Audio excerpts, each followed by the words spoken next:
మొదటి భాగంలో యెహెజ్కేలు గ్రంథం 31వ అధ్యాయాన్ని చూసుకున్నాం కదా. దాని సారాంశం ఏంటంటే, నైల్ నది పక్కన పెరుగుతున్నటువంటి రెల్లు పొల్లు లాంటి ఐగుప్తుని దాని గర్వాన్ని అణిచి మారు మనసు పొందేటట్టు చేయడానికి యూఫ్రటీస్ నది ఒడ్డున పెరిగినటువంటి దేవదారు మ్రానుని దేవుడు ఎలా నరికి వేశాడన్నది చెప్పాడు. అయితే ఐగుప్తుకి మారు మనసు రాలే. ఈ పాప ప్రపంచంలో అరుహా వృక్షాల్లాగా, ఎడారి మొక్కల్లాగా నీతి, పరిశుద్ధత, యథార్థత, దేవుని భయం ఏమాత్రం లేకుండా పెరుగుతున్నటువంటి బ్రహ్మదండి చెట్ల లాంటి, ముళ్ళ తుప్పలు లాంటి, అరుహా వృక్షాలు లాంటి, ఎడారి మొక్కలు లాంటి మనకి మారు మనసు అనుగ్రహించడానికి దేవదారు వృక్షమైన ప్రభువైన యేసుక్రీస్తు వారిని శిలువ మీద ఆయన ఉగ్రతకి బలి చేశాడు దేవుడు. ఇది 31వ అధ్యాయం సారాంశం. ఈ 32వ అధ్యాయంలో కూడా ఐగుప్తు రాజైన ఫరోకి దేవుడు నాశనాన్ని ప్రకటిస్తున్నాడు. చివరిగా దీన్ని ఏమంటారు అంటే, ఫరోకి అంగలార్పు వచనం, లేకపోతే ఈ చావు దగ్గర పాట పాడతారు కదా, పాడి ముందు పాట పాడతారే, శోకగీతం. ఫరోకి శోకగీతం లాంటి అధ్యాయం ఇది. అంటే ఫరో సమూల నాశనం అవుతున్నాడు. ఈ ఫరో ఎదురుగా శోకగీతం ఏంటో చూద్దాం. 31వ అధ్యాయం యెహెజ్కేలు గ్రంథంలో అష్షూరును దేవుడు దేవదారు మ్రానుతో పోల్చి ఈ ఐగుప్తుని అంతకుముందు అధ్యాయంలో రెల్లు పొల్లతో పోలుస్తాడు. వృక్షాలతో పోలిక ఇక్కడ. రెల్లు పొల్లకి దేవదారు మ్రానుకి అసలు పోలిక పెట్టడానికి కూడా కుదరదు. ఇప్పుడు 32వ అధ్యాయంలో ఫరోని దేంతో పోలుస్తున్నాడు అంటే, నైలు నదిలో పండుకొని ఉన్న మొసలతో పోలుస్తున్నాడు. ఇక్కడ జంతువులతో పోలిక. ఫరో ఏమనుకుంటున్నాడు అంటే, నేను కొదమ సింహాన్ని అని అంటున్నాడు. కానీ దేవుడు అంటున్నాడు, నువ్వు కొదమ సింహం కాదు, నువ్వు మొసలవి అని అంటున్నాడు. 31వ అధ్యాయంలో వృక్షాలతో పోలిక, ఈ 32వ అధ్యాయంలో జంతువులతో పోలిక. ఫరో ఏమనుకుంటున్నాడు, నేను కొదమ సింహం. కొదమ సింహం అంటే తెలుసా? వయసులో ఉండే సింహం అని. ముసలి సింహం కాదు, వయసులో ఉండే సింహం కొదమ సింహం అంటే. నేను కొదమ సింహాన్ని, వయసులో ఉన్నాను, మొత్తం ప్రపంచాన్ని నా పరిపాలన కింద తీసుకొని వస్తాను. ఇప్పుడు ఏమైంది, నా పరిపాలన ఇక విస్తరింపజేస్తాను, నేను కొదమ సింహాన్ని అనుకుంటున్నాడు. కానీ దేవుడు అన్నాడు, కాదు కాదు, నీవు మొసలివి, నైల్ నదిలో మొసలివి, నేను ఇతర జంతువులకి ఆహారంగా ఇస్తాను, నిన్ను తెరప నేలను విసిరేస్తాను. మొసలికి బలం ఎక్కడ అంటే నీళ్ళల్లో. మొసలికి బలం నీళ్ళల్లో, దాని బలం ఎక్కువ. అదే నేల మీదకి వచ్చిందనుకో, కుక్క కూడా దాన్ని ర్యాగింగ్ చేస్తుంది, దాన్ని కుక్క కూడా ఎగతాళి చేస్తుంది. ఎందుకని? పాపం నేల మీద దానికి బలం తక్కువ. వాడిని ఇక్కడ పంపించు, వాడిని ఇక్కడికి. చూద్దాం 32వ అధ్యాయం 1వ వచనం నుంచి. మరియు 12వ సంవత్సరం 12వ నెల 1వ దినమున యెహోవా వాక్కు నాకు ప్రత్యక్షమై ఇలా సెలవిచ్చును. ఎప్పుడంట? 12వ సంవత్సరం. 31వ అధ్యాయం ఇప్పుడు 11వ సంవత్సరం. అంటే యుద్ధం జరిగే ఒక నెల ముందు యెరూషలేము మీద యుద్ధం. అది అయిపోయిందా? ఇప్పుడు యుద్ధం ఎక్కడికి వస్తుంది? ఐగుప్తు మీదకి. 12వ సంవత్సరం 12వ నెల 1వ దినమున యెహోవా వాక్కు నాకు ప్రత్యక్షమై ఎలా సెలవిచ్చును. నరపుత్రుడా, ఐగుప్తు రాజైన ఫరోను గూర్చి అంగలార్పు వచ్చిన మెత్తి అతనికి ఈ మాట ప్రకటించు. అంగలార్పు. అంగలార్పు ఎప్పుడు?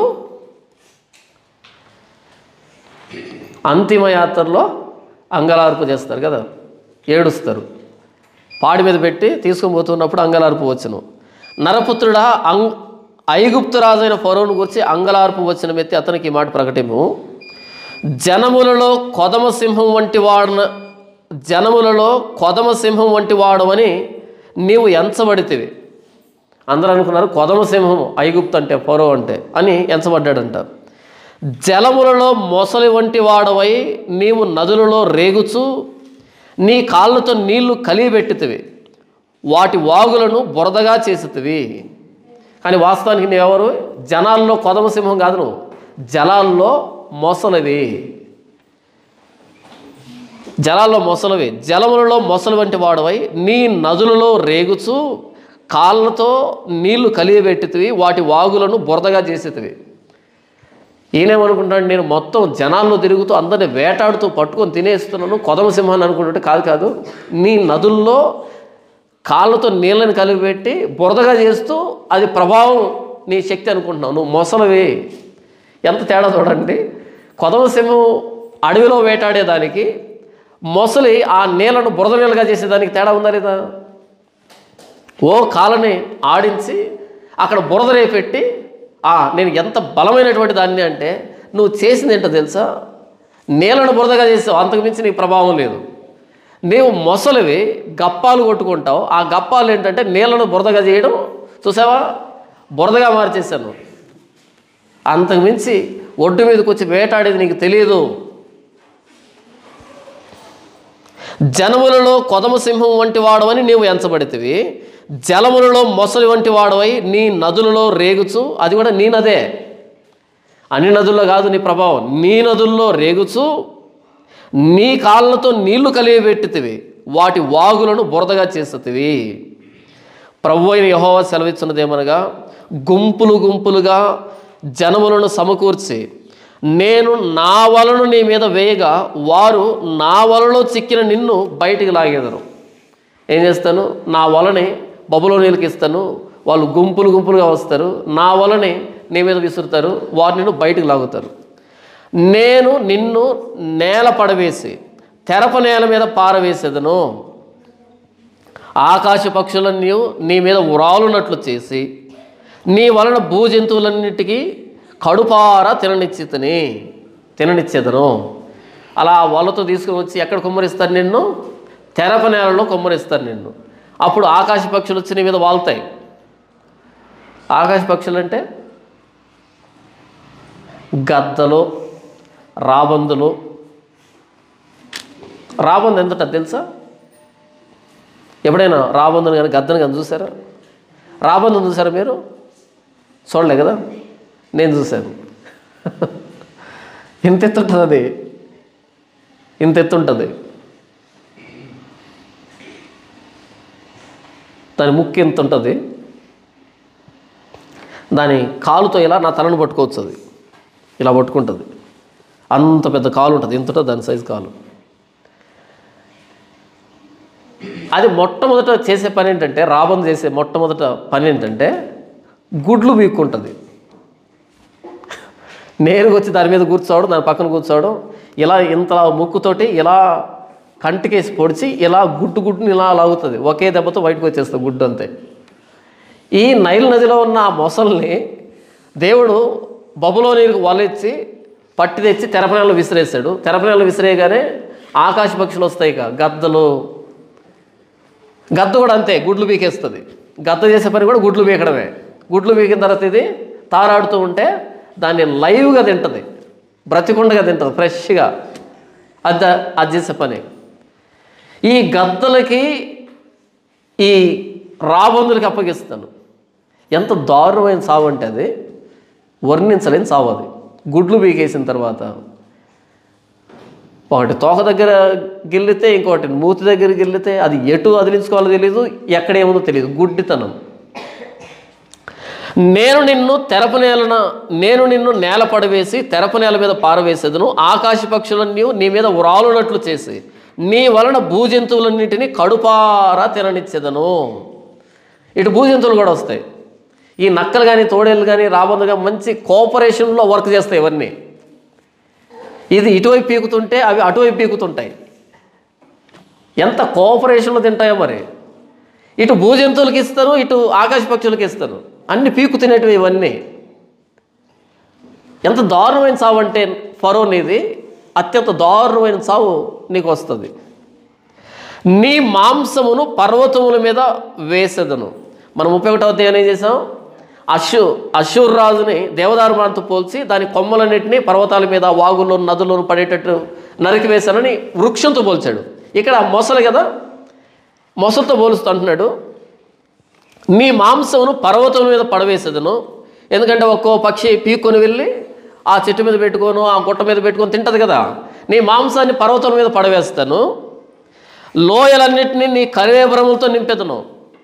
లోయలు ఎక్కడ పట్టినా సరే నీ కళేబరాలే, నీ ఎముకలే. ఒక్కో ఎముక ఎత్తుకొని అక్కడ పీక్కుంది, ఆ ఎముక అట్టే ఉండిపోయింది. లోయలన్నింటిలో ఎక్కడ చూసినా సరే ఈ ఎముకలు ఎక్కడివి? నైల్ నదిలో పండుకొని ఆ నీళ్ళని బురదగా చేసినటువంటి ఆ మొసలి ఎముకలు ఇవి. ఏ గుట్ట మీద చూసినా దీని మాంసమే, ఏ గుట్ట లోయలో చూసినా సరేదే దీని కళేబరాల ఎముకలే. మరియు భూమిని నీ రక్తధార చేత పర్వతముల వరకు నేను తడుపుదును. అలా నిన్ను కళ్ళు పీకుతూ ఉంటే, నిన్ను ఆకాశ పక్షులు కానీ జంతువులు కానీ పీకుతూ ఉంటే నీ రక్తం పారింది కదా. ఎంత రక్తం అంటే, నీ రక్తధార చేత పర్వతముల వరకు నేను తడుపుదును, లోయలు నీతో నింపబడును. అలా రక్తం పారుతూ ఉంది. అంటే పెద్ద మొసలుతో మనం చూస్తాం ప్రారంభంలో, నైల్ నదిలో పండుకొని ఉన్న పెద్ద మొసలి. చూడండి 29వ వచనం చూడండి, 29వ అధ్యాయము 3వ వచనం. ఐగుప్తురాజైన ఫరో, నైలు నదిలో పండుకొని ఉన్న పెద్ద మొసలి, నేను నీకు విరోధిని. నైలు నదిలో పండుకొని ఉన్న పెద్ద మొసలి ఫరో, నేను నీకు విరోధిని. మరి అంత పెద్ద మొసలు అంటే అంత రక్తం వస్తుంది కదా. చిన్న మొసలు తెస్తే చిన్న రక్తం, కొంచెం రక్తం వస్తుంది. పెద్ద మొసలు తెస్తే ఎక్కువ రక్తం వస్తుంది. ఒకసారి ఇంతకుముందు ఒంటెలు కోసేవారు మన టౌన్లో, ఇప్పుడు బ్యాన్ చేశారు, కోయట్లేదు రంజాన్కి. ఆ ఒంటెను కోసి ఆయనతో మాట్లాడుతుంటే ఆయన చెప్తున్నాడు, ఒక్కసారి ఒంటెను కోస్తానంట 2-3 బకెట్లు వస్తాడు రక్తం. ఆ ఒంటెను పీక తెంపితేనంట రక్తం ఎంత వస్తుంది? 2-3 బకెట్లు వస్తుందంట. అయితే వాళ్ళు రక్తం తినరు కాబట్టి ఆ రక్తాన్ని అలా వదిలిపెడితే అక్కడి నుంచి వీధిలోనికి ఒక కాలువ గారినట్టు గారుతుందంట. హిందువులు అనుకో రక్తాన్ని ఉడకబెట్టుకొని తింటారు, దాన్ని వేపుకొని తింటారు రక్తాన్ని. కానీ ముస్లిమ్స్ ఏం చేస్తారు? తినరు. వాళ్ళు రక్తాన్ని ఏం చేస్తారు? హలాల్ చేస్తారు, నేల మీద ఒలికిస్తారు. అలా కోస్తేనంట ఆ 2-3 బకెట్ల రక్తము, అంటే ఈ సైజు బకెట్లు కాదులేండి, చిన్న బకెట్లు, ఏమవుతుంది అది అలా ఆ కోసిన దగ్గర నుంచి దారుగా ప్రవహిస్తుందంట. ఇది నైల్ నదిలో పండుకొని ఉన్నటువంటి మొసలే, పెద్ద మొసలే. దీని రక్తం ఏమైందంటే పోలుస్తున్నాడు ఆయన, పోలుస్తున్నాడు. చూడండి, నీ రక్తధార చేత పర్వతముల వరకు నేను తడుపుదును, లోయలు నీతో నింపబడును రక్తంతో. నేను నిన్ను ఆర్పివేసి ఆకాశ మండలమును మరుగు చేసేదను, ఆ నక్షత్రములకు చీకటి కమ్మ చేసేదను, సూర్యుని మబ్బు చేత కప్పెదను, చంద్రుడు వెన్నెల కాయకపోవును. నిన్ను బట్టి ఆకాశముందు ప్రకాశించు జ్యోతులకన్నిటికీ అంధకారం కమ్మ చేసేదను, నీ దేశం మీద గాఢాంధకారం వ్యాపింపజేసేదను. ఇదే ప్రభువుకు యెహోవా వాక్కు. 7-8 వచనాల్లో ఏం చెప్తున్నాడు? లైట్లు ఆఫ్ చేసేస్తా అంటున్నాడు, సూర్యుడిని చంద్రుడిని ఆపేస్తా, అంధకారం చీకటి అని అంటున్నాడు. నిన్న ఈ మధ్యకాలంలో ఆయన ఒక ఇంటర్వ్యూలో చెప్తున్నాడు, యేసుప్రభు 2వ రాకడలో అంటే గుర్తు, కొండ గుర్తు ఏంటంటే యేసుప్రభు 2వ రాకడలో సూర్యుడు ఎర్రగా మారుతాడంట, చంద్రుడు నల్లగా మారుతాడంట. క్షమించండి, సూర్యుడు నల్లగా మారుతాడంట, చంద్రుడు ఎర్రగా మారుతాడంట. అది గుర్తంట, కొండ గుర్తంట. నాకు అనిపించింది, కొండ గొర్రెలు వింటున్నారని కొండ గుర్తులు చెప్పకూడదు. సూర్యుడు నల్లగా మారుతాడు, చంద్రుడు ఎర్రగా మారుతాడంటే దాని అర్థం రంగు కాదు, లిటరల్ సైన్ కాదు, అది అక్షరార్థమైన గుర్తు కాదు. అది సూర్యుడు నల్లగా అంటే చీకటి అని, చంద్రుడు ఎర్రగా అంటే రక్తాన్ని గుర్తు అని. యుద్ధాలు జరుగుతాయి, యుద్ధ వర్ణన, దేవుని ఉగ్రతకు వర్ణన. ఇక్కడ చూడండి 7-8 వచనాల్లో చీకటి గురించి మాట్లాడుతున్నాడు. ఐగుప్తు నాశనం అవుతుంది అనే దాన్ని ఎలా చెప్తున్నాడు? ఒక నేరస్తుని ఉరిదీస్తున్నారు అనుకో, ఉరిదీస్తున్నారు. ఉరిదీసే ముందు తలారు ఏం చేస్తారు తెలుసా? ముఖానికి ఏం చేస్తారు? ముఖానికి ఫెయిర్ రాస్తాడా? నల్లటి గుడ్డను తొడుగుతాడు. ఆ నేరస్తుడి ముఖానికి నల్లటి గుడ్డని తొడిగినప్పుడు చీకటి, చావు, అది దాని అర్థం. చూడండి 7-8 వచనాలు. నేను నిన్ను ఆర్పివేసి, అంటే ముఖానికి నల్లగొడ్డ తొడిగి, అది దాని అర్థం. ఎవరు? ఐగుప్తు సామ్రాజ్యానికి నల్లగొడ్డ తొడుగుతున్నాడు. నేను నిన్ను ఆర్పివేసి ఆకాశ మండలమును మరుగు చేసేదను, నక్షత్రములను చీకటి కమ్మ చేసేదను, సూర్యుని మబ్బు చేత కప్పెదను, చంద్రుడు వెన్నెల కాయకపోవను, నిన్ను బట్టి ఆకాశమును ప్రకాశించు జ్యోతులకన్నిటికీ అంధకారం కమ్మ చేసేదను, నీ దేశం మీద గాఢాంధకారం వ్యాపింపజేసేదను, ఇదే ప్రభువు యెహోవా వాక్కు. అంధకారము అంటే యుద్ధానికి గుర్తు, మరణానికి గుర్తు, మరణపు ఛాయ, మరణపు నీడ నీ దేశం మీద అలుముకుంటుంది అని అర్థం. అందుకే ప్రభువైన యేసుక్రీస్తు శిలువ మీద ఎక్కినప్పుడు 12 గంటలు మొదలుకొని 3 గంటల వరకు ఆ దేశం అంతటా ఏం గమ్మింది? చీకటి. ఎందుకు? మరణపు ఛాయ, మరణపు నీడ అలుముకుంది. పాత నిబంధన చదివితే అంధకారం అంటే ఏంటి, సూర్యుడు చీకటి పోతాడు, చంద్రుడు వెలవెలబోతాడు అంటే అర్థం ఏంటంటే యుద్ధ వాతావరణం. అంధకారం అంటే యుద్ధ వాతావరణం, చీకటి. యుద్ధం వస్తే ఏమొస్తుంది? మరణం వస్తుంది. ఈ ముక్కలు తెలియదు మనకి. ఎక్కడ అపోస్తలుల గారు 2వ అధ్యాయంలో చంద్రుడు చీకటి అవుతాడు, సూర్యుడు రక్తవర్ణం అవుతాడు అని, కానీ యేసు ప్రభు వచ్చేటప్పుడు రంగులు మారుతాయి. అక్షరార్థంగా తీసుకుని బైబిల్ తెలియదు పాపం. క్రైస్తవం చేసుకున్న పాపం ఇలాంటి బోధకులందరూ. బైబిల్లో ఏ వర్ణన దేనికి వాడబడిందో తెలియదు. కొండ గుర్తుంటుంది, గుర్తుపెట్టుకోండి. యేసు ప్రభు 2వ రాకడలో కొండ గుర్తు ఏంటి? సూర్యుడు నల్లగా పోతాడంట, చంద్రుడు ఎర్రగా అవుతాడంట. మరి గుడ్డోళ్ళు వాళ్ళకంటే తెలుస్తుంది? గుడ్డోళ్ళు తెలియదు కదా. లైట్ గురించి కదా ఆయన చెప్తూ ఉన్నది, రంగు గురించి కదా ఆయన చెప్తూ ఉన్నది. యుద్ధ మేఘాలు కమ్ముకుంటాయి, మరణం తాండవం చేస్తుంది. అది యోవేలు గ్రంథంలో చెప్పబడిన వర్ణన. అది దాన్ని పట్టుకొచ్చి ఇక్కడ చెప్పాడు. మనోళ్ళు ఏం చేస్తారు? అక్షరార్థంగా తీసుకొని ఏంటంటో జరుగుతాయి ఆకాశ మండలంలో. ఐగుప్తు మీద యుద్ధ వాతావరణం, ఐగుప్తు చీకటిలోకి వెళ్ళిపోతుంది, అంధకారంలోకి వెళ్ళిపోతుంది. దేవుడే ముసుగేస్తున్నాడు ముఖానికి, చీకటి. 9వ వచనం. నీవు ఎరుగని దేశముల్లోనికి నిన్ను వెళ్ళగొట్టి జనములలో నీకు సమూల ధ్వంసము కలుగజేసి బహుజనములకు కోపం పుట్టింతును, నా ఖడ్గమును నేను వారి మీద జులిపించదును, నిన్ను బట్టి చాలామంది జనులు కలవరించుదురు, వారి రాజులను నిన్ను బట్టి భీతులగుదురు, నీవు కూలు దినమున వారందరూ ఎడతెగక ప్రాణభయం చేత వణుకుదురు. ఎవరు? ఐగుప్తు చుట్టూ ఉన్నటువంటి, ఐగుప్తును ఆధారం చేసుకున్న వాళ్ళందరికీ భీతి, భయం, కలవరింపు, ప్రాణభయం. ఎందుకంటే ఇంత సామ్రాజ్యానికి ఈ గతి పడితే మరి మా పరిస్థితి ఏంటి? అంతటి ఉపద్రవాన్ని తీసుకొని వస్తాం మీ మీదకి అని చెప్తున్నాడు. 11వ వచనం. ప్రభు అయిన యెహోవా సెలవిస్తున్నదేమనగా, బబులోను రాజు ఖడ్గము నీ మీదకి వచ్చును, శూరులు ఖడ్గముల చేత నేను నీ సైన్యమును కూల్చెదను. శూరుల ఖడ్గము చేత నేను నీ సైన్యమును కూల్చెదను. వారందరూ జనములలో భయంకరులో, వారు ఐగుప్తీయుల గర్వము అణిచివేయగా దాని సైన్యవంతియు లయమగును. మరియు గొప్ప ప్రాకారముల ధరిని ఉన్న పశువులన్నింటినీ నేను లయపరిచెదను. నరుని కాలైనను పశువు కాలైనను వాటిని కదిలింపక ఉండును. అప్పుడు నేను వాటి నీళ్లు తొనకకుండా చేసి తైలం పారునట్లు వారి నదులను పారజేసేదను. ఇదే ప్రభువుకు యెహోవా వాక్కు. 13-14 వచ్చాం. మరొకసారి జాగ్రత్త వినండి. మరియు గొప్ప ప్రవాహముల ధరిని ఉన్న పశువులన్నింటినీ నేను లయపరిచెదను. మరియు గొప్ప ప్రవాహముల ధరిని ఉన్న పశువులు నేను లయపరిచెదను. ఏంటి గొప్ప ప్రవాహం? ఐగుప్తులో నైల్ నది. ఆ నైల్ నది ధరిని ఉన్న పశువులు నేనేం చేస్తాను? లయపరుస్తాను. అక్కడ ఉన్నటువంటి మొసళ్ళు కానీ, అక్కడ ఉన్నటువంటి జంతువులు కానీ, అక్కడున్న పక్షులు కానీ, అక్కడ ఉన్నటువంటి చేపలు కానీ, ఆ నదిలో ఉండేటువంటి ఆ జలచరాలు కానీ, పశువులు కానీ, ఆ చుట్టుపక్కల ఉన్న వాటన్నిటిని ఏం చేస్తాను? నేను లయపరుస్తాను. నైల్ నది అంటే ఐగుప్తు గుర్తు.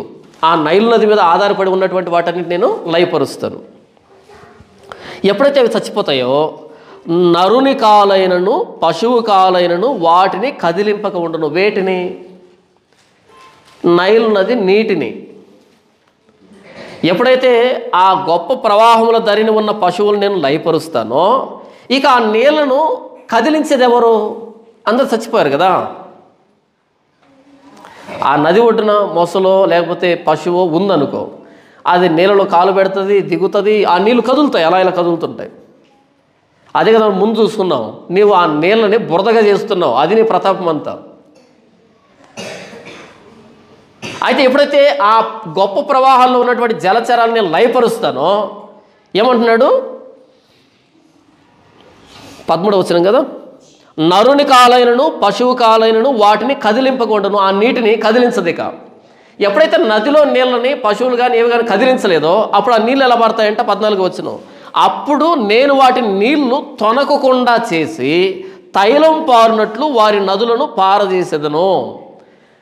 ఆ నీళ్ళు అప్పుడు తొనకో, ఏదో దిగితే కదా తొనికేది. ఇప్పుడు కాలు పెట్టింది ఒక జంతువు, అప్పుడు ఆ కాలుకి తొనుకుతుంది నీళ్ళు. అయితే వాటిని కదిలించేటువంటి పశువులు లేవు కాబట్టి ఆ నీళ్ళు ఇక తొనకుండా ఎలా పారుతాయంట? తైలం పారునట్లు మెల్లిగా ప్రశాంతంగా పారుతాయి. అంటే ఓ ఫరో, ఇప్పుడు ఆ నైల్ నదిలో పడ్డుకొని నీళ్ళను కాళ్ళాడిస్తూ బురదగా మార్చేసి నా ప్రతాపం చూడంటున్నావు కదా.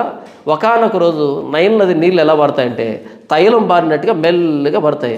ఎందుకు అంటే అక్కడ ఏ పశువును కాలు మోపవు, మనిషి సంచారం కానీ జంతు సంచారం కానీ లేకుండా ఐగుప్తు నిర్జనం అవుతుంది అని నైల్ నదితో పోలుస్తున్నాడు. ఇప్పుడైతే నువ్వు బ్రతుకున్నావు కాబట్టి నీ కాళ్ళను ఆడించి బురదగా చేస్తున్నావు. కానీ ఒకానొక రోజు వస్తుంది ఫరో, ఆ రోజు నైల్ నది ఎలా ప్రవహిస్తుంది? తైలం పారినట్లుగా మెల్లిగా ప్రవహిస్తుంది, తొనకకుండా ప్రవహిస్తుంది. ఎందుకంటే అందులో కాలు పెట్టేవాడు ఉన్నాడు, అందులో ఆటలాడుకునేటువంటి మొసలి ఉండదు. నిర్జనమైనటువంటి దేశంగా మారుస్తాను.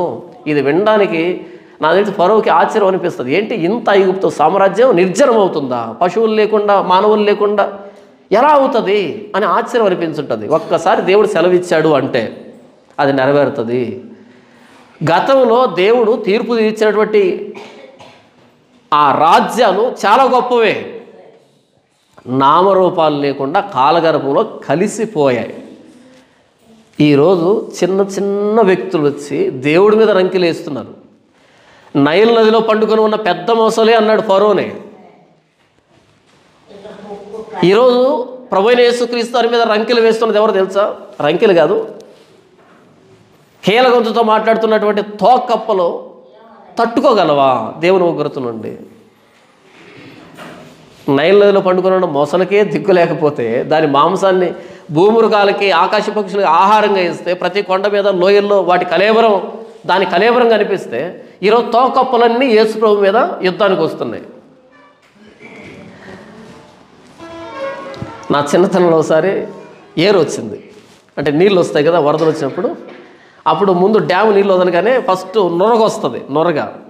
ఆ నొరగ రాగానే అందులో చాలా చేపలు ఉన్నాయి, చిన్న చిన్న చేపలు వచ్చాయి. అంతేకి వెళ్ళి ఒక బట్ట తీసుకుని వెళ్ళి ఆ చేపలన్నీ తీసుకొని ఒక బుట్టలో వేసుకొని ఇంటికి తీసుకొచ్చి మా అమ్మమ్మ ఉంటే ఇచ్చాను. నేనేమనుకున్నాను, ఇన్ని చేపలు తీసుకొచ్చాడు నా మనవడని ఆశ్చర్యపోతుంది అని నేను అనుకుంటే, అక్కడ రాగానే తల మీద టపీం అనేసి తోకప్పలు ఎందుకు తెచ్చామంది. నాకు తెలియదు చిన్నతనం, అవి చేపలు అనుకున్నా, తోకప్పలు అంట, అవి చేపలాగే ఉంటాయి. నేను అనుకున్నా అసలు ఎన్ని చేపలు పట్టావు, నువ్వు ఎంత గ్రేటు, ఇలాంటి అప్రిషియేషన్స్ అన్ని మైండ్లో పెట్టుకొని వస్తే తల మీద టపీం అనేసి తోకప్పలు ఎందుకు వండి పెడతా తింటావా అంది. అప్పుడు అర్థమైంది ఇది తోకప్ప. నైల్ నదిలో పండుకొని ఉన్న పెద్ద మొసల్ని దేవుడు అలా చేస్తే, గొప్ప గొప్ప రాజ్యాలే కాలగర్భంలో కలిసిపోతే, సైన్యములకు అధిపతి అయిన యెహోవా ధాటికి, ఆయన ప్రభావానికి, ఆయన ఉగ్రతకి ఈరోజు ప్రభువైన యేసుక్రీస్తు వారి మీద తోకప్పలు వస్తున్న యుద్ధానికి. తోకప్ప పరిస్థితి ఏంటి? నీళ్ళలోంచి ఒడ్డు మీద వేస్తే సెకండ్లలో ప్రాణం పోతుంది. యేసు ప్రభు మీద రంకెలు వేస్తున్నటువంటి ఈనాటి కోవబట్టినటువంటి వ్యక్తులు చూడండి. ఇక్కడ 13వ వచనం 14, నేను ఐగుప్తు దేశమును పాడు చేసి అందులోని సమస్తమును నాశనం చేసి దాని నివాసులందరినీ నిర్మూలన చేయగా నేను యెహోవానై ఉన్నానని వారు తెలుసుకుందరు. ఇది అంగలార్పు వచనము. దానిని ఎత్తి పాడుదురు, వారు దాన్ని ఎత్తి పాడుదురు. అన్యజనుల కుమార్తెలు దాన్ని ఎత్తి పాడుదురు. ఐగుప్తును గూర్చి అందులోని సమూహమును గూర్చి ఆ వచనం ఎత్తి పాడుదురు. ఇదే ప్రభువుకు యెహోవా వాక్కు. ఇంతవరకు ఆ మొసల్ని దేవుడు ఎలాగైతే వల వేసి బయటకు లాగి దాన్ని నాశనం చేసినట్టుగా వర్ణించాడు. ఇక్కడ నుంచి 17వ వచనం చూద్దాం. ఈ మరణించినటువంటి ఐగుప్తీయులు, ఇంతవరకు ఐగుప్తు మరణం, ఐగుప్తు దేశం సర్వనాశనం మొసలతో పోల్చి. ఇప్పుడు మరణించిన తర్వాత పరిస్థితి ఏంటి? అంతే కదా, మరణం ఎలా ఉంటుంది చెప్పాడు. మరణం తరువాత ఎలాంటి అవమానం ఎదురు చూస్తుంది ఫరో కోసం, మరణంలో ఎలాంటి అవమానం. 17వ వచనం నుంచి మరణం తరువాత కూడా వదిలిపెట్టలే, మరణం తరువాత కూడా అవమానాన్ని రుచి చూపిస్తున్నాడు ఫరోకి. 17వ వచనం, 12వ సంవత్సరము నెల 15వ దినమున యెహోవా వాక్కు నాకు ప్రత్యక్షం ఎలా సెలవిచ్చెను. 12వ సంవత్సరం నెల 15వ దినమున యెహోవా వాక్కు నాకు ప్రత్యక్షం ఎలా సెలవిచ్చెను. నరపుత్రుడా, అల్లరి చేయు ఐగుప్తీయుల సమూహమును గురించి అంగలార్చుము. ప్రసిద్ధి నొందిన జనముల కుమార్తెలు భూమి క్రిందికి దిగిపోయినట్లు భూమి క్రిందికిని పాతాళమునకును పోయిన వారి యొద్దకును వారిని పడవేయము. ఈ అల్లరి చేస్తున్నటువంటి ఐగుప్తు సమూహంతో ఏం చెప్తామంటే, భూమి క్రిందికి వెళ్ళిపోయారు ఐగుప్తు కంటే ముందే. ఎవరు? ప్రసిద్ధి నొందిన జనముల కుమార్తెలు భూమి క్రిందికి దిగిపోయినట్లు. ఐగుప్తు కంటే ముందు అశ్షూరీయులు భూమి క్రిందికి వెళ్ళిపోయారు. ఆ భూమి క్రిందికి అంటే సమాధిలోనికి. చనిపోయినప్పుడు మనం ఏం చేస్తాం? 6 అడుగులు సమాధిని సిద్ధపరుస్తాం, భూమి క్రింద పాతి పెట్టేస్తాం కదా. ఐగుప్తు కంటే ముందు ప్రసిద్ధి నొందినటువంటి కుమార్తెలు, అంటే రాజ్యాలను కుమార్తెలతో పోల్చాడు, కుమార్తెలు భూమి క్రిందికి దిగిపోయినట్లు ఈ ఐగుప్తీయులను కూడా భూమి క్రిందికి పాతాళానికి వారి ఎద్దుకు పడవే. వాళ్ళు కూడా పడిపోతారు. అందరికీ సమాధులు నిర్ణయించు, సమాధిని పోతారని చెప్పు. 19వ వచనం, సౌందర్యమందు నీవు ఎవరిని మించిన వాడవు. ఓ ఐగుప్తు రాజా, సౌందర్యంలో నీవు ఎవరిని మించిన వాడివి.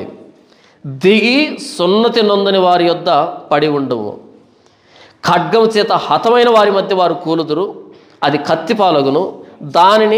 దాని జనులను లాగి పడవేయుడి, అంటే శవాల్ని లాగి పడేయండి. వారు దిగిపోయిరే, సున్నతి నొందిన వీరు ఖడ్గం చేత హతమై అక్కడ పడి ఉండిరే అని అందరూ. అంగలార్పు వచ్చిన మీద పాతాళంలో ఉన్న పరాక్రమశాలులలో బలాఢ్యులు దాన్ని గూర్చి దాని సహాయులను గూర్చి అందరూ. అశ్షూరును దాని సమూహమంతయు అచ్చట ఉన్నవి. ఎచ్చట? యుద్ధ మైదానంలో, శ్మశానంలో. ఎందుకంటే వీరికంటే ముందు నాశనమయ్యారు కదా. ఈ ఫరో సైన్యం మరణించిన తర్వాత అది సమాధి కానీ పాతాళం కానీ, మరణాంతరం సమాధి అయినా సరే అంతకుముందే అశ్షూరీయులు ఉన్నారు, లేదా పాతాళమైనా సరే ఐగుప్తు కంటే ముందు మరణించినటువంటి అశ్షూరీయులు ఉన్నారు. వీళ్ళు ఎక్కడికి వెళ్తున్నారు? ఇప్పుడు ఆల్రెడీ ఉన్నటువంటి అశ్షూరీయుల దగ్గరికి వెళ్తున్నారు.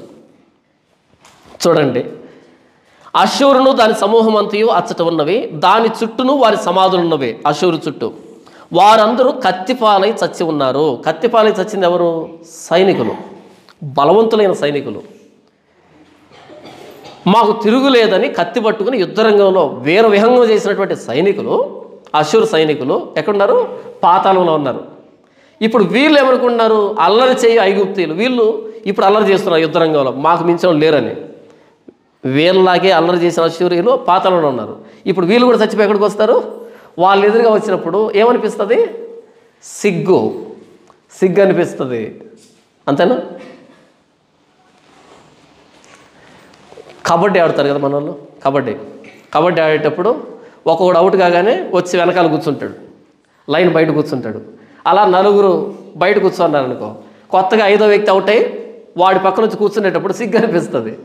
ఈ 4 ఏమనుకుంటారు? వచ్చావా అని వీళ్ళు, వీడేంటి తప్పలేదని వీడి సిగ్గుముఖం. మరలా 6వ వాడు అవుట్ అవుతాడు. వాడు ఎలా వస్తాడు? వచ్చి పక్కన కూర్చోగానే 5 మంది వచ్చావా? వచ్చాను. అవుట్ అయ్యి ఒకడు కూర్చో అంటాడు, వాడు బాధపడతా ఉంటాడు. 2వ వాడు అవుట్ కాగానే వీడికి ధైర్యం వస్తుంది, ఎరా అనగానే వాడు ఏం చేద్దాం, వాడు తల దించుకోవడం. 3వ వ్యక్తి రాగానే ఈ ఇద్దరు గర్వపడ్డాం, ఎస్ నువ్వు కూడా వచ్చావు కదా, వీడు సిగ్గుపడ్డాం. 4వ వ్యక్తి రాగానే ఈ ముగ్గురు గర్వపడ్డాం, వీడు సిగ్గుపడ్డాం. ఇక్కడ ఏమైంది? అశ్షూరు సైన్యం పాతాళంలో ఉంది.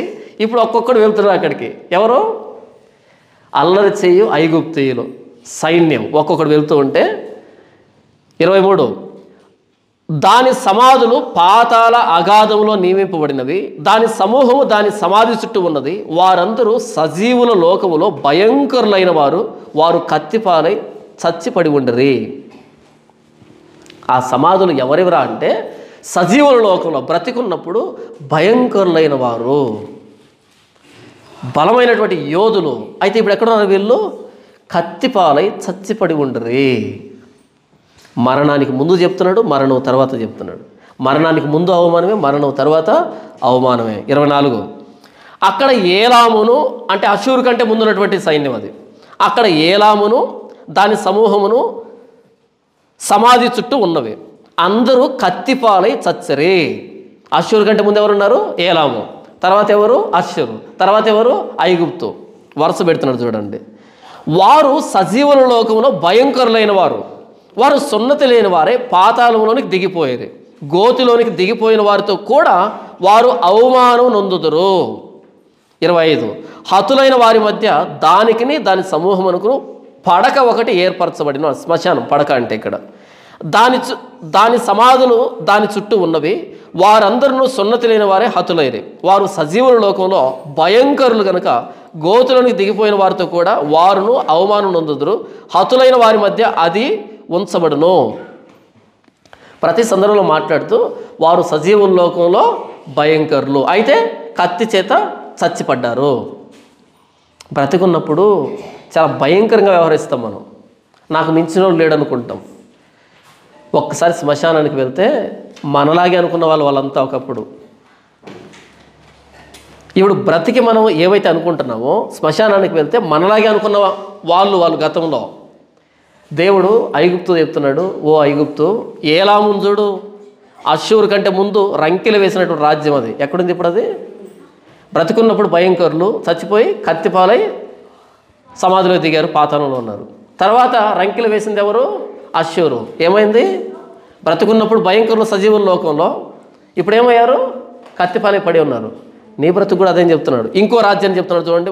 26 అక్కడ అంటే పాతాళంలో లేదా సమాధిలో, శ్మశానంలో. అక్కడ మెషెకును, ఇదొక రాజ్యం. మెషెకు అనేది ఇది కూడా క్రూరమైన రాజ్యమే. మెషెకును తుబాలును ఇదొక రాజ్యం. దాని సమూహంలో ఉన్నవే, దాని సమాధులు దాని చుట్టూ ఉన్నవే. వారందరూ సున్నతి లేని వారు, సజీవుల లోకంలో వారు భయంకరులైరు కనుక వారు కత్తిపాలైరి. ఆయుధములను చేత పట్టుకొని పాతాళంలోనికి దిగిపోయారు. ఎలా పోయారంటే మెషెకు తుబాలు వీళ్ళు ఆయుధాలను చేతబట్టుకునే పోయారు. అంటే దాని అర్థం ఏమని?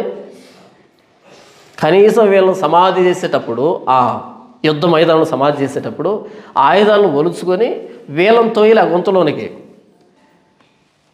మొత్తంగా నెట్టేశారు. మొత్తంగా ఆయుధాలు కూడా వాళ్ళ చేతుల్లోనే ఉన్నాయి, లేదా వాళ్ళ పక్కల్లోనే ఉన్నాయి. ఆ ఈటలు బల్యాలు కూడా వాళ్ళ మీదనే అలానే పాతి పెట్టారు. సామూహికంగా అందరిని నెట్టేసి వారు ఆయుధాలను నెట్టేసి అలా గుంపుగా మట్టేసేసారు.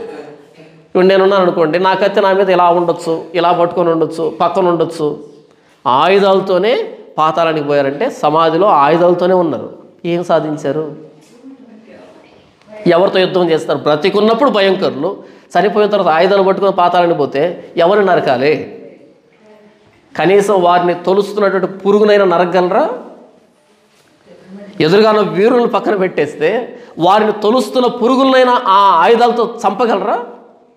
చంపలేరు. చూడండి, అక్కడ మెషెకును తుబాలును దాని సమూహమును ఉన్నవి, దాని సమాధులు దాని చుట్టూ ఉన్నవి. వారందరూ సున్నతి లేని వారు, సజీవుల లోకంలో వారు భయంకరులైరు కనుక వారు కత్తిపాలైరి. ఆయుధములు చేత పట్టుకుని పాతాళంలోకి దిగిపోయారు. అయితే వీరు సున్నతి లేని వారిలో పడిపోయిన శూరుల దగ్గర పండుకొనరు. వారు తమ యుద్ధాయుధములను చేతపట్టుకుని పాతాళంలోకి దిగిపోయి తమ ఖడ్గములను తమ తలల క్రింద ఉంచుకొని పండుకొందురు. వీరు సజీవుల లోకంలో భయంకరులైరు కనుక వారి దోషము వారి ఎముకలకు తగిలను. నీవు సున్నతి లేని వారి మధ్య నాశనమై కత్తిపాలైన వారి యొద్ద పండుకొందువు. అక్కడ ఎదోమును దాని రాజులను దాని అధిపతులందరూ ఉన్నారు. వారు పరాక్రమవంతులైనను కత్తిపాలైన వారి యొద్ద ఉంచబడిరి. సున్నతి లేని వారి యొద్దను పాతాళంలో దిగిపోయిన వారి యొద్దను వారిని పండుకొనిరి. అక్కడ ఉత్తర దేశపు అధిపతులందరూ సీదోనీలందరూ హతమై వారితో కూడా దిగిపోయి ఉన్నారు. వారు పరాక్రమవంతులై భయం పుట్టించినను అవమానం నొంది ఉన్నారు. సున్నతి లేని వారిని కత్తిపాలైన వారి మధ్య పండుకొని ఉన్నారు. గోతిలోనికి దిగిపోయిన వారితో పాటు వారును అవమానం నొందుదురు. కత్తిపాలైన ఫరోయు అతని వారందరూ వారిని చూసి తమ సమూహం అంతటిని గురించి ఓదార్పు తెచ్చుకుందరు. ఇదే ప్రభువు యెహోవా వాక్కు. మరొకసారి చూడండి 31 పైనుంచి ఏం చెప్పాడు? ఏలాము, అష్షూరు, మెషెకు, తుబాలు, తర్వాత ఏం చెప్పాడు? ఈ సీదోను, ఈ మిగిలినటువంటి ఈ ఎదోము రాజులు, వీళ్ళందరి గురించి చెప్పాడు. వీళ్ళందరూ ఐగుప్తు కంటే ముందు పతనమైన రాజ్యాలు ఇవన్నీ. ఇప్పుడు వీళ్ళందరూ ఏం చేస్తున్నారంట? 31 వచనం, కత్తిపాలైన ఫరోయు అతని వారందరూ వారిని చూచి తమ సమూహం అంతటిని గూర్చి ఓదార్పు తెచ్చుకుందరు. ఇదే ప్రభువుకు యెహోవా వాక్కు. ఈ ఫరో సైన్యం అక్కడ వెళ్ళి, ఫరో అందరు వెళ్ళి వాళ్ళందరిని చూసి, ఆహా అందరు ఇక్కడే ఉన్నారా అని ఓదార్పు తెచ్చుకుంటారంట. ఆ ముందు పోయిన వాళ్ళు కూడా దేవునికి శత్రువులే. ఏలాము కానీ, అష్షూరు కానీ, ఎదోము కానీ, సీదోను కానీ, మెషెకు కానీ, తుబాలు కానీ, వీళ్ళందరూ కూడా ఎవరు? దేవుని శత్రువులే. ఇప్పుడు కొత్త ఎవరు ఎంటర్ అవుతున్నారు లోపలికి? ఫరో సైన్యం ఎంటర్ అవుతుంది. వీళ్ళు ఆ రాజమందిరాల నుంచి బయలుదేరి యుద్ధాయుధాలు పట్టుకుని వచ్చారు మైదానంలోకి. అక్కడేమనుకుంటున్నారు మరలా తిరిగి వస్తారని. కానీ వీళ్ళు ఎక్కడికి వెళ్తున్నారు? యుద్ధ మైదానం నుంచి. అంతకంటే యుద్ధ మైదానంలో ప్రాణాలు విడిచిన వారి దగ్గరికి వెళ్తున్నారు, పాతాళానికి వెళ్తున్నారు. అక్కడికి వెళ్ళి అందరూ ఓదార్పు. ఎందుకు? మీరున్నారు మామంతా ఒకే బ్యాచ్, అందరూ దేవునికి విరోధులు. 32 సజీవుల లోకములో అతని చేత భయం పుట్టించింది కనుక ఫరోయు అతని వారందరూ కత్తిపాలైన వారి యొద్ద సున్నతి లేని వారితో కూడా పండుకుందరు. ఇదే ప్రభువుకు యెహోవా వాక్కు. సజీవుల లోకంలో భయం పుట్టించాడు ఫరో. కానీ ఇప్పుడు ఎక్కడ పడుకున్నాడు? కత్తిపాలైన వారితో కూడా పండుకుంటాడు. శ్మశానంలో శవంగా పండుకుంటాడు. ఈ మొదటి భాగంలో, అంటే మొదటి వచనం నుంచి 16 వచనం వరకు రాయబడింది ఏంటంటే, ఫరోని మొసలితో పోలుస్తూ ఆ మొసల్ని తెరపనేల మీద పడేస్తాను, అక్కడ నీకు భయంకరమైన చావు వస్తుంది. యుద్ధ మైదానంలో నీ చావు ఎలాగుంటుందంటే, తెరపనేలలో మొసల్ని రాబందులు గద్దలు పీకు తింటూ ఉంటే ఒకవైపు, ఇంకోవైపు నక్కలు తోడేళ్ళు సింహాలు పురులు పీకు తింటూ ఉంటే ఆ మొసలి పరిస్థితి ఏంటో అలాంటి పరిస్థితి నీకు సంభవిస్తుంది అని పోల్చాడు. చావు యుద్ధ మైదానంలో ఫరో సైనికుల చావు అంత దారుణంగా ఉంటుందని చెప్పాడు. ఇక 17వ వచనం నుంచి ఏం చెప్తున్నాడు అంటే, ఆ యుద్ధ మైదానాన్ని దాటి సమాధిలోకి వెళ్ళిన తర్వాత, పాతాళానికి వెళ్ళిన తర్వాత నీకు ఎలాంటి అవమానం జరుగుతుంది? ఇప్పుడు రంకెలు వేస్తున్నావే, అల్లరి చేస్తున్న యుద్ధ మైదానంలో నీకు పాతాళంలో అవమానం ఎదురవుతుంది. ఏలా మొదలుకొని, అష్షూరు మొదలుకొని, ఎదోము మొదలుకొని, సీదోనీలు మొదలుకొని, మెషెకు, తుబాలు వీళ్ళందరూ ఎగతాళి చేస్తారు నిన్ను. వచ్చావా నీవు కూడా వచ్చావా? చూడు, దీని గురించి ఒక మాట ఉంటుంది. యెషయా గ్రంథం 14వ అధ్యాయంలో బబులోను మరణించినప్పుడు, అంటే బబులోను సైన్యం చనిపోయినప్పుడు బబులోనీయుల గురించి అంతకంటే ముందు మరణించిన వాళ్ళు ఏమంటారు అనే దానికి చూద్దాం. ఇక్కడ 14వ అధ్యాయము 15వ వచనం, నీవు పాతాళమునకు నరకములోని ఒక మూలకు త్రోయబడితివే. ఏంటంట? 14 నుంచి చదివి వినిపిస్తాను. 14 నుంచి, మేఘమండలం మీదకి ఎక్కెదును, మహోన్నతులతో నన్ను సమానుడిగా చేసుకుందును అని నీవు నీ మనసులో అనుకుంటేవి కదా. ఎవరు? బబులోను. నేను మేఘమండలం మీదకి ఎక్కుతాను అంటే అత్యున్నతమైన సింహాసనం, అన్ని రాజ్యాలను పరిపాలించే సింహాసనం మీదకి ఎక్కుతానని బబులోను అనుకుంది. ఇది చాలామంది ఎవరికి పెడతారు? తీసుకెళ్ళి అపవాదికి ముడి పెడతారు. తేజో నక్షత్రం వేకు చుక్క అన్నాడు. అపవాది కాదు. తేజో నక్షత్రం అంటే అది లాటిన్ భాషలో లూసిఫర్ అంటారు. నక్షత్రం అది. మనం గుడ్డి చుక్క అంటామే, తెల్లవారుదాను పెద్దగా వెలుగుతుంటా చూసావా ఆ తూర్పు వైపున. తేజో నక్షత్రమా, వెలిగిపోతున్నావు కదా బబులోను, నేను నిన్ను పడవేస్తాను, నిన్ను నాశనం చేస్తానని బబులోను గురించి చెప్పినటువంటి తీసుకెళ్ళి ఏ అన్యం పుణ్యం ఎరిగినటువంటి, అంటే ఈ సందర్భంలో అన్యం పుణ్యం ఎరిగినటువంటి అపవాదికి ముడి పెడుతున్నారు. పాపం దీని గురించి వాడికి తెలియదు. బబులోను సైన్యానికి బబులోను రాజు చెప్పినటువంటి దాన్ని తీసుకెళ్ళి అపవాదికి ముడి పెట్టేశారు.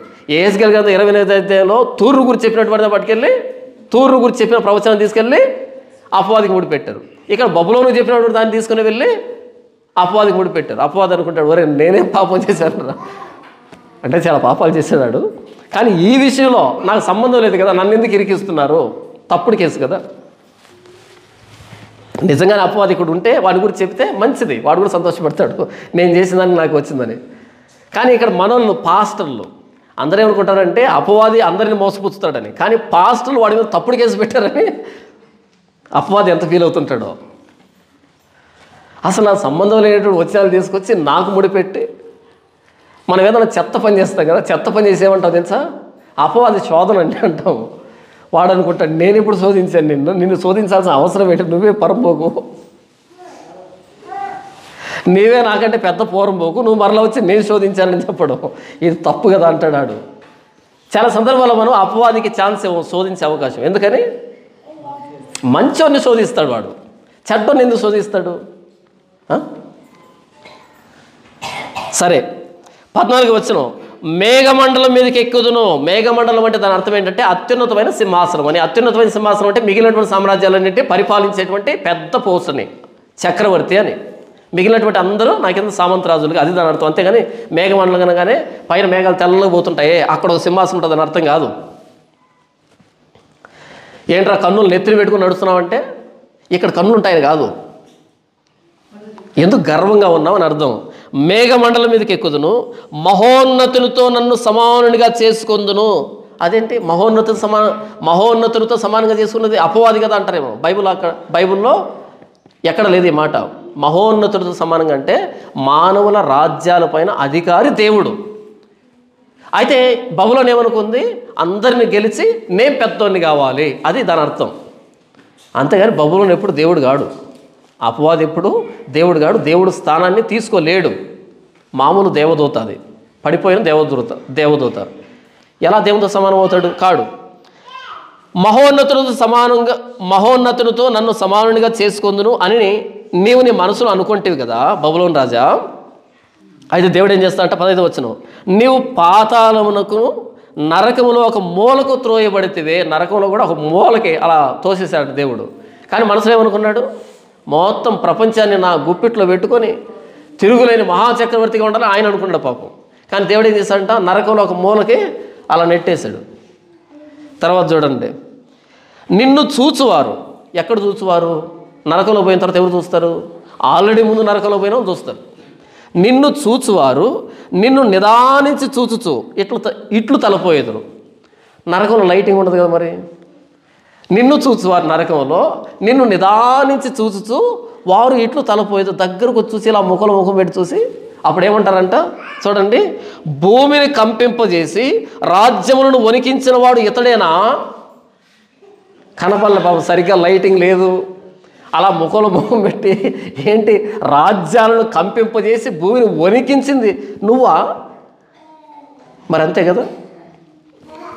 రాజ్యాధినేతలు చనిపోయారనుకో, ఇప్పుడు అమెరికా, లండను ఇలాంటి ప్రదేశాల్లో ప్రెసిడెంట్లు మరణించారనుకో, ఏం చేస్తారు?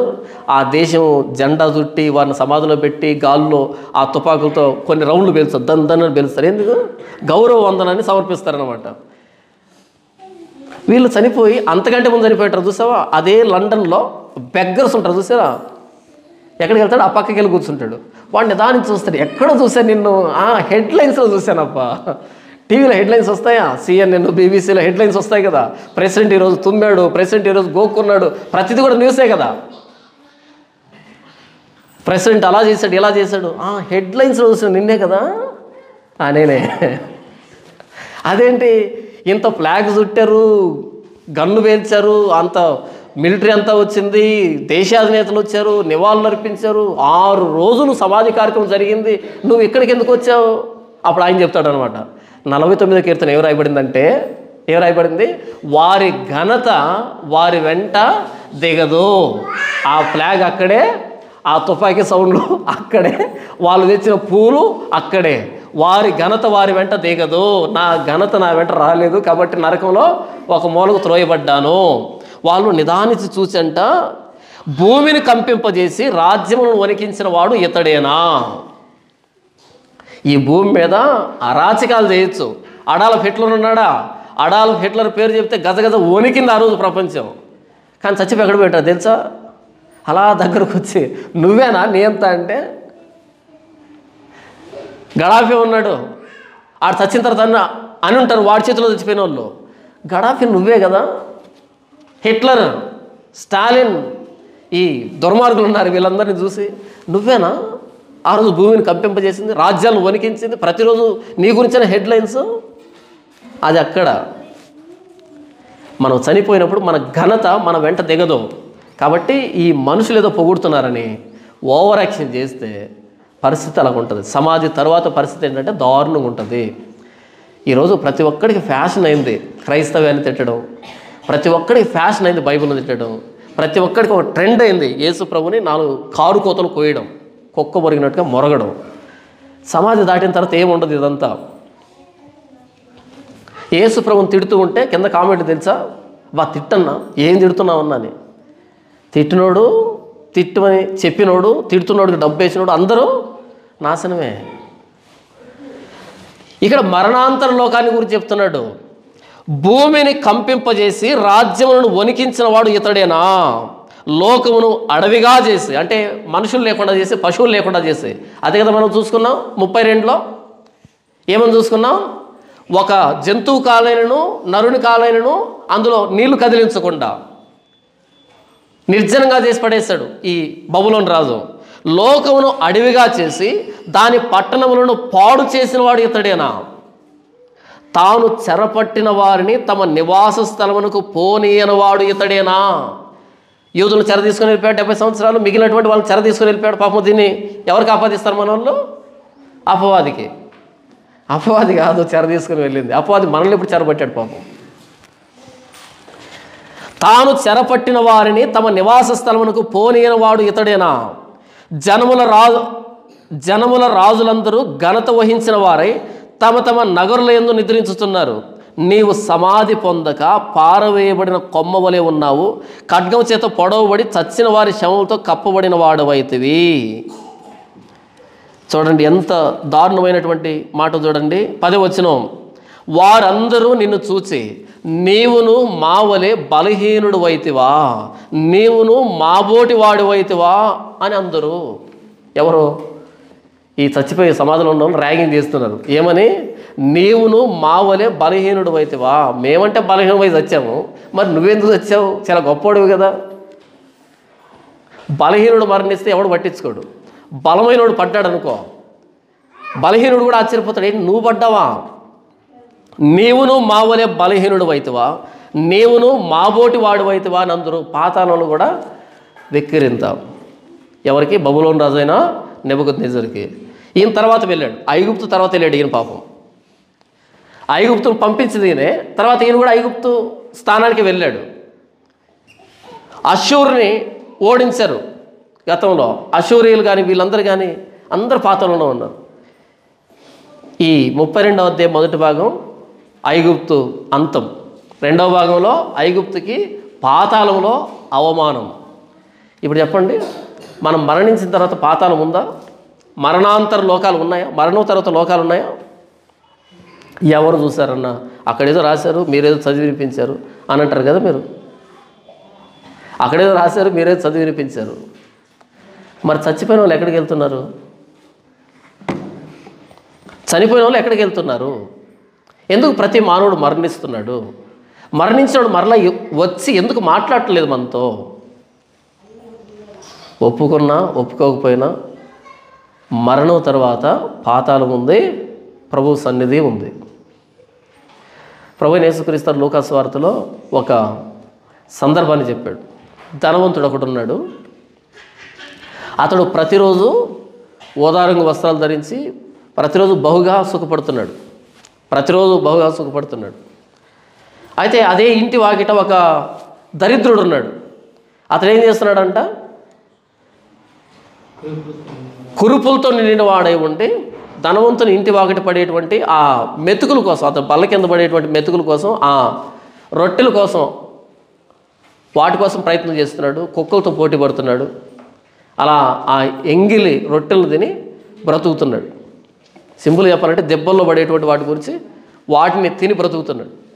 అయితే ఒకరోజు ఈ ధనవంతుడు మరణించాడు, ఒకరోజు ఈ దరిద్రుడు మరణించాడు. దరిద్రుడు మరణించగానే దేవదూతలు వచ్చి అతన్ని అబ్రహాము రొమ్ముకు తీసుకుని వెళ్ళిపోయారు. ధనవంతుడు మరణించగానే అతన్ని పాతాళంలో పడవేయబడ్డాడు.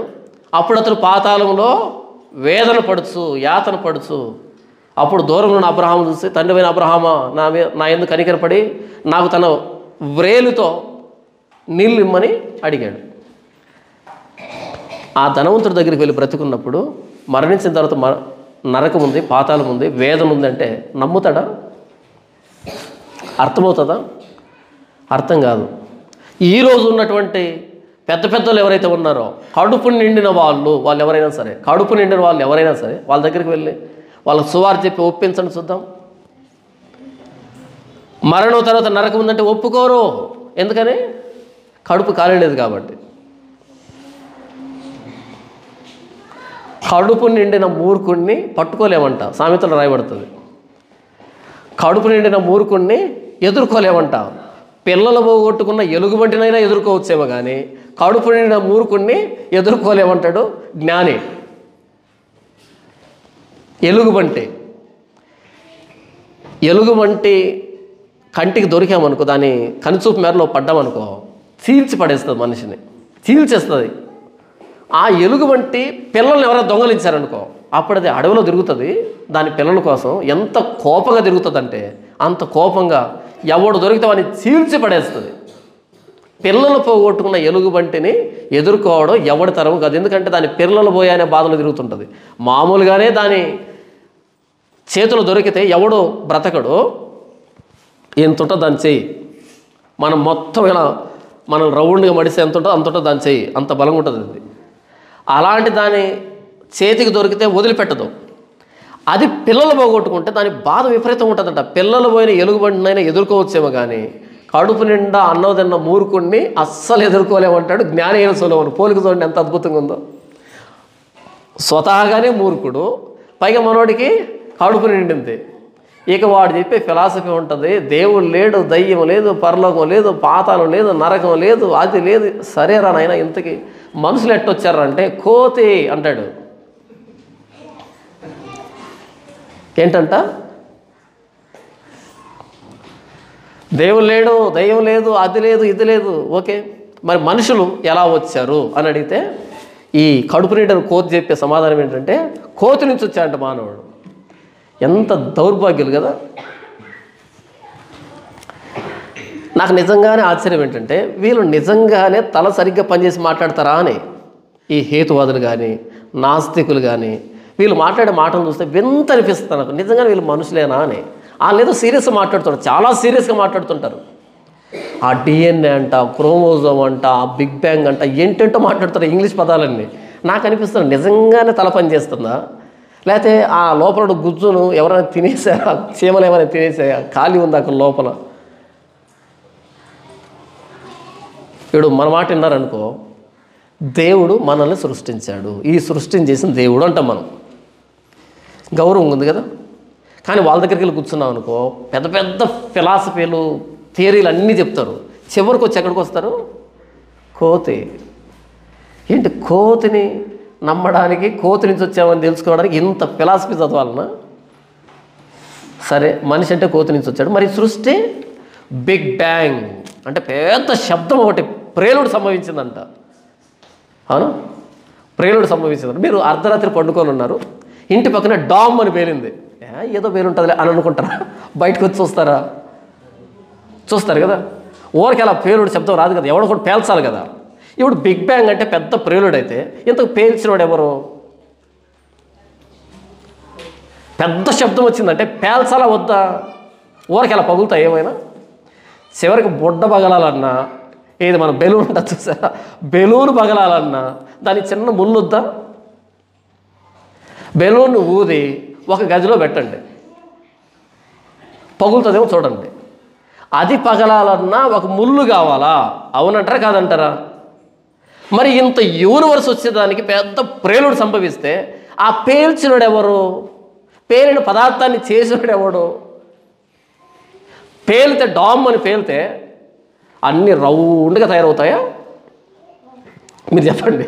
ఏదైనా పగలు కొట్టండి, రౌండ్గా ఉన్న కొండని పగలు కొట్టండి. రౌండ్గా ఉన్న కొండని లోపల ఒక లక్ష్మీబాబు ఉంటుంది కదా, అది పెట్టేసి వెలిగించండి, డామ్ అని వెళ్తుంది. పేలగానే కొండ పగిలిపోతుంది. పగలగానే అన్ని చిల్ల పెంకులు పడతాయి కదా, దగ్గరికి వెళ్తే అన్ని రౌండ్గా వృత్తలేఖని పెట్టి గీసినట్టుగా రౌండ్గా పడిపోయి ఉంటాయి కదా. వీళ్ళ తెలివి, వీళ్ళ బుర్ర. నేనేం చెప్తాను ఇంతకీ? మరణాంతరం లోకాలున్నాయి. ఒకటి నరకము, రెండు పరలోకం. కానీ మన హేతువాదులుగా నాస్తికులు అంటారు దేవుడు లేడు. మీరు చూడండి, ఈ మధ్య టీవీలో డిబేట్లు వస్తున్నాయి, మన నాస్తికులు మాట్లాడేటువంటి డిబేట్లు వస్తున్నాయి, దేవుడు లేడని. నేను గమనించాను ఎందుకు వీళ్ళు దేవుడు లేడు అంటున్నారు అని. తమిళనాడులో పెరియార్ ఉంటాడు, ఆయన కూడా దేవుడు లేడని ప్రచారం చేశారు. ఎందుకన్నారు వీళ్ళు దేవుడు లేడనంటే, ఈ మేధావులంతా వెతికింది ఎక్కడ అంటే గుళ్ళల్లో వెతికారు. వీళ్ళ పద్యాలు కానీ, వీళ్ళ కవిత్వాలు కానీ, వీళ్ళ ఫిలాసఫీ కానీ విగ్రహాల మీద ఉంది. విగ్రహం తింది కదా, దానికి ఎందుకు పెడుతున్నారు, విగ్రహం అది చేయదు కదా, విగ్రహం ఇది చేయదు కదా, విగ్రహాల గురించి దండెత్తారు. మనం మాట్లాడుతుంది ఎవరి గురించి? బైబిల్ గురించి. సైన్యములు కదా పెద్ద యెహోవాను గురించి. విగ్రహం లేదు కదా మన దగ్గర, కాబట్టి మనకు వర్తించుతుంది. కానీ బయట ఏమనుకుంటున్నారు, వాళ్ళు దేవుడు లేడంటే బైబిల్ దాకా తీసుకొస్తున్నారు. ఈ మధ్య బైబిల్ గురించి కూడా పుస్తకాలు రాస్తున్నారు, బైబిల్ తప్పు అని. మొన్నకు పూర్వం ఒక స్టేట్మెంట్ ఇచ్చాడు, బైబిల్లో కొన్ని విషయాలు తప్పు ఉన్నాయి అని చెప్పి రాస్తే నేను వీడియో చేశాను. సరే అయితే రా మాట్లాడుకుందాం, బైబిల్లో ఏం తప్పులు ఉన్నాయో చెబుతూరా. ఒకవేళ బైబిల్లో తప్పు ఉందని నిరూపిస్తే నేను ఇంతవరకు చేసిన ప్రసంగాలన్నీ డిలీట్ చేసేస్తాను, నా ఛానల్లో లేకుండా చేస్తా అని చెప్పాను. అనగానే ఇంకో చెంచా ఉంటుంది కదా, పెద్ద పూర్వంలోకి ఎవరు ఉంటారో చిన్న చిన్న చెంచాలు ఉంటాయి, చెంచా ఫోన్ చేసి అసలు ఆయన స్థాయి ఏంటో తెలుసా నీకు అన్నాడు. ఏంటి ఆయన స్థాయి? అర్థమవుతుందా? ఇప్పుడు రింగులో ఒక బాక్స్ నిలబడుకో అన్నాడు, నేను రింగు లోపలికి వచ్చాను కదా, రింగు లోపలికి వచ్చాను. ఇంకేం చేయాలి? మధ్యలో ఫైటింగ్ జరగాలి. ఫైటింగ్ జరిగితే వాడు గొప్పవాడు అనుకో, వాడు నన్ను కొడితే నేను కింద పడిపోతాను. అటు కాకుండా అటువైపు నుంచి ఒక చెంచా వచ్చి మధ్యలోకి అసలు ఈయన స్థాయి ఏంటో తెలుసా అంటే జరగనే ఫైటింగు. జరిగితే నువ్వు చెప్పాల్సిన అవసరం ఏంటి?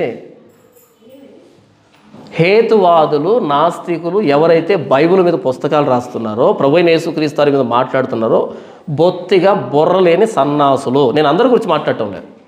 ఎవరైతే బైబిల్ను తప్పు అంటున్నారో హేతువాదులు, ఎవరైతే బైబిల్ను తప్పు అంటున్నారో నాస్తికులు, బుర్రలేని సన్నాసులు. ఎందుకంటే బైబిల్ ప్రారంభం ఏం చెప్తుందంటే, ఆది యందు దేవుడు భూమి ఆకాశం సృజించెను. ఈ సృష్టికి కారణం దేవుడు, సృష్టికి మూలం దేవుడు, సృష్టిని చేసిన ఆయన దేవుడు, మానవుని చేసిన ఆయన దేవుడు అని చెప్తుంది బైబిల్.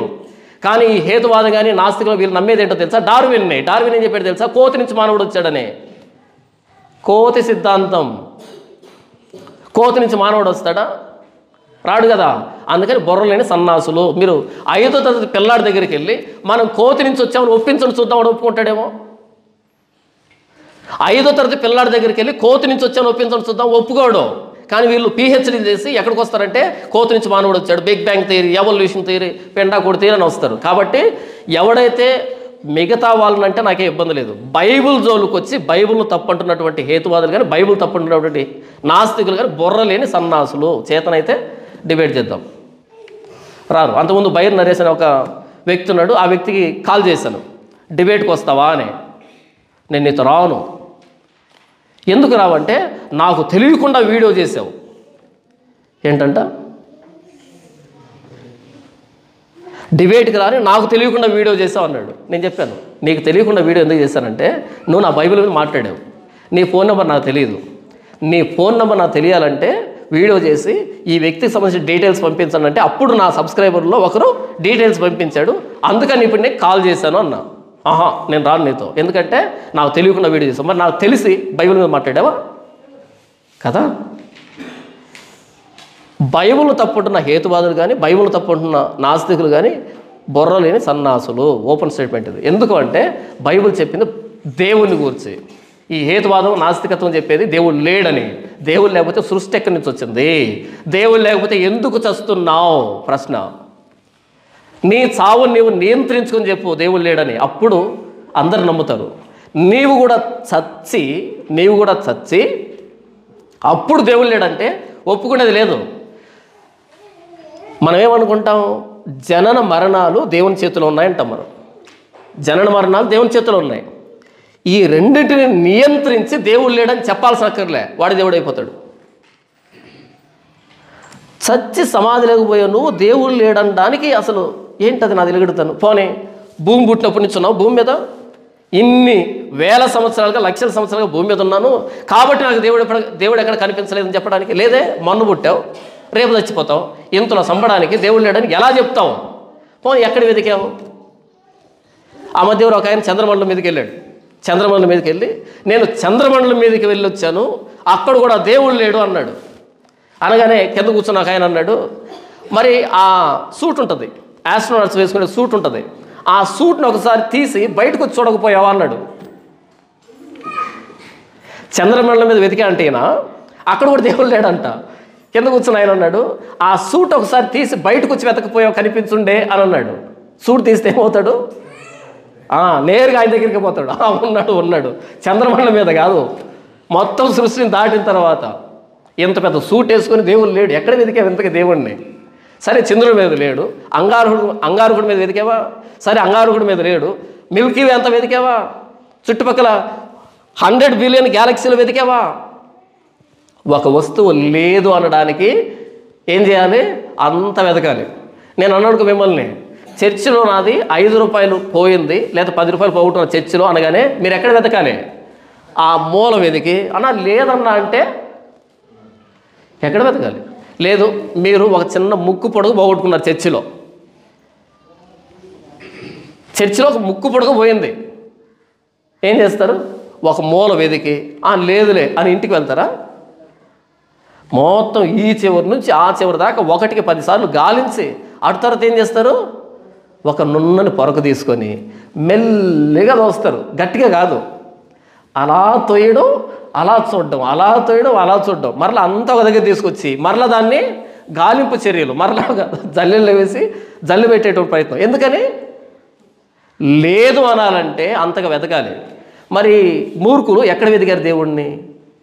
దేవుడు ఉన్నాడు అంటే మరణాంతర లోకాలు ఉండాలి. ఈ 32వ అధ్యాయంలో 2వ భాగంలో మరణాంతర లోకాన్ని గురించి మాట్లాడుతూ పాతాళం గురించి మాట్లాడుతున్నాడు. పాతాళం ఉంది, నరకం ఉంది, ప్రభువు ఉండేటువంటి పరలోకం ఉంది. దేవుడు లేడు అని అంటే కుదరదు. ఎక్కడ వెతికావు? ఎంతసేపు వెతికావు? ఎన్ని సంవత్సరాలు వెతికావు? ఆయన్ని టెస్ట్ ట్యూబ్లో బట్టి అంత చిన్నోడా, టెలిస్కోప్లో కనిపించేంత చిన్నోడా? దేవుడు ఏమైనా టెస్ట్ ట్యూబ్లో వేసే చిన్న సబ్స్టెన్సా, లేదా టెలిస్కోప్లో కనిపించే స్టార్ అనుకున్నావా? యూనివర్స్ని తయారు చేసినప్పుడు యూనివర్స్ బయట ఉంటాడు. ఆది యందు దేవుడు భూమి ఆకాశం సృజించడం అంటే సృష్టికి బయట ఉంటాడు ఆయన, సృష్టి లోపల ఉన్నాడు ఆయన. ఎక్కడ వెతికావు ఇంతకీ? ఫరో మరణించిన తర్వాత తనకంటే ముందు మరణించినటువంటి వారి దగ్గరికి వెళ్ళాడంట. ఎగతాళి, రేపు చచ్చిన తర్వాత నరకంలో ఎగతాళి, నిత్యనాశనం, వేదన, యాతన ఉంటుంది, మంటలు ఉంటాయి. ప్రభువైన యేసుక్రీస్తు చెప్పాడు కదా, నరకంలో వారి పురుగు చావదు, అగ్ని ఆరదు అని. ఈరోజు ప్రభువైన యేసుక్రీస్తు మీద రంకెలు వేస్తున్నటువంటి మూర్ఖులు కానీ, బైబిల్ మీద చెత్త పుస్తకాలు రాస్తూ బైబిల్ని తప్పని నిరూపిస్తామని కారు కొత్తలు కూస్తున్నటువంటి హేతువాదులు, నాస్తికులు కానీ బుర్ర లేని సన్నాసులు. ఎందుకు అంటే సర్వసృష్టి చేసిన దేవుడి మీద రంకెలు వేసేటువంటి గుణం ఫరోదే. ఫరో దేవుని స్థానాన్ని తీసుకుందాం అనుకున్నాడు మహోన్నతుడిగా. కొదమసింహం అంట ఫరో, కాదు నువ్వు మోసలవి అన్నాడు దేవుడు. ఆ జలాలని ఇలా కొట్టి నీళ్ళని బురదగా మార్చి నేను గొప్పదాన్ని అనుకుంటుంది మొసలి. కాదు, యూట్యూబ్లో 4 ప్రసంగాలు చేస్తే దేవుడు లేడని గొప్పవడమేం కాదు. నీకు వచ్చిన షుగర్ని, బీపీని కంట్రోల్ చేసుకొని నీకు నువ్వుగా అప్పుడు చెప్పు నేను గొప్ప ఉన్నాను. లేకపోతే నీకు వచ్చే మరణాన్ని ఆపుకొని అప్పుడు చెప్పు నేను గొప్ప ఉన్నాను. దేవుడు లేడని.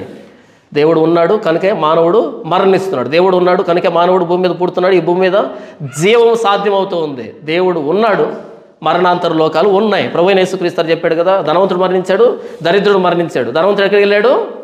నరకానికి, పాతాళానికి. దరిద్రుడికి వెళ్ళాడు దేవుని దగ్గరికి. మరణం తర్వాత లోకాలు ఉన్నాయి. అది చచ్చిన తర్వాత ఫరోకు అర్థమైంది. వచ్చిన ఉపయోగం ఏంటి? చచ్చిన తర్వాత బబులోను రాజుకు అర్థమైంది. ఉపయోగం ఏంటి? చచ్చిన తర్వాత ధనవంతుడికి అర్థమైంది. వచ్చిన ఉపయోగం ఏంటి? ఈరోజు ఎవరైతే బైబిల్ మీద వ్యతిరేకంగా మాట్లాడుతున్నారో కడుపు నిండిన మూర్ఖులు.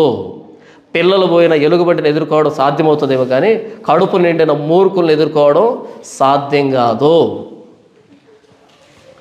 మనం ఎన్ని ఫిలాసఫీలు మాట్లాడినా ఈ సృష్టిని చేసింది ఎవరు?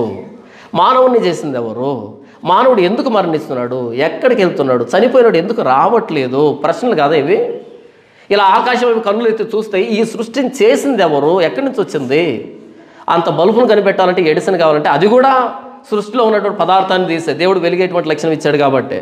దీన్ని చేయడానికి ఎడిసన్ కావాలంటే మరి ఈ సృష్టిలో ఇంత వ్యవస్థను చేసింది ఎవరు అనే కనీస జ్ఞానం లేని మూర్ఖులు బైబిల్ తప్పనే ప్రయత్నం చేస్తున్నాడు. చచ్చిన తర్వాత నిత్యనాశనం. దేవుడు లేడని బుద్ధిహీనుడు తన హృదయంలో అనుకొనును అని కీర్తన గ్రంథంలో రాయబడింది. దేవుడు లేడని బుద్ధిహీనుడు తన హృదయంలో అనుకుంటాడు. మరలా హేతువాదులు నాస్తికుల్ని డిబేట్కి పిలిచామనుకో పొరపాటుకు రారు. ఎందుకు రారు? బైబిల్ శూన్యం, ఏమీ తెలియదు. బైబిల్ తెలియదు. బైబిల్ తెలిస్తే కదా బైబిల్ గురించి మాట్లాడేది. బైబిల్లో అక్కడక్కడ కొన్ని వచనాలని ఎవరో రాసిన పుస్తకాలు చదివి వాటిని తీసుకొచ్చి మనకు ప్రజెంట్ చేయడం. ఇదిగో బైబిల్ ఇక్కడ ఎలా ఉంది, ఇక్కడ ఎలా ఉంది, అంతేనా? బైబిల్లో అంట అశ్లీలమైన పదాలు ఉన్నాయంట. అశ్లీలం అంటే ఏంటి ఇంతకీ?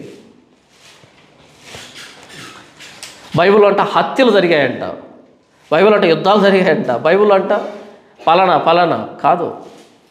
సృష్టికర్త ఉన్నప్పుడు సృష్టిని ఆయన నియంత్రిస్తాడు, సృష్టి తన స్వాధీనంలో తెచ్చుకుంటాడు. అది దాని అర్థం. అష్షూరుని తన దండంగా వాడుకొని మిగిలిన రాజ్యాలను శిక్షించింది ఆయనే. అష్షూరుని అంతమొందించింది ఆయనే. బబులోని అంతమొందించింది ఆయనే. మానవుడు ఎప్పుడైతే తిరగబడ్డాడో అంతమొందించింది ఆయనే. జనన మరణాలు ఆయన చేతిలో ఉన్నాయి.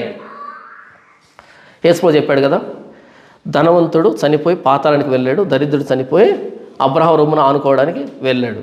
ఎవరైతే ప్రభువైన యేసుక్రీస్తుని అంగీకరిస్తారో వాళ్ళు పరలోకానికి వెళ్తారు. క్రీస్తునందుండి మృతులైన వారు ధన్యులు. మృతి అన్నది శాపంగా పరిగణించబడుతుంది ఈ ప్రపంచానికి. ఎందుకంటే మరణం వచ్చింది శాపంతో, పాపం చేశారు కాబట్టి మరణం వచ్చింది. మరణం అనేది శాపకరమైంది. అయితే క్రీస్తునందుండి మృతులైన వారు ధన్యులు. క్రీస్తులు ఎవరైతే ఉంటారో, క్రీస్తుని ఎవరైతే నమ్ముకుంటారో వారు ధన్యులు. వారికి మరణం శాపం కాదు, వరం, ధన్యత. నా మట్టుకైతే బ్రతుకుటే క్రీస్తు, చావు అయితే లాభం అంటాడు అపోస్తలుడైన పౌలు. అయితే ఎవరైతే ఫరో లాంటి, నెబుకద్నెజరు లాంటి దేవునికి శత్రువులుగా బ్రతుకుతున్నారు భూమి మీద, వాళ్ళ మరణం శాపం. వాళ్ళ మరణం రేపు వెక్కిరింతలు పాలు చేస్తుంది. వారిని పాతాళంలో అవమానం ఎదురవుతుంది వాళ్ళకి. ప్రపంచాన్ని జయించడం కాదు, ప్రభువైన యేసుక్రీస్తు వారి పాదాలను అర్థం చేసుకోవడం, ప్రభువైన యేసుక్రీస్తు మరణ త్యాగాన్ని అర్థం చేసుకోవడం గొప్ప విశేషం.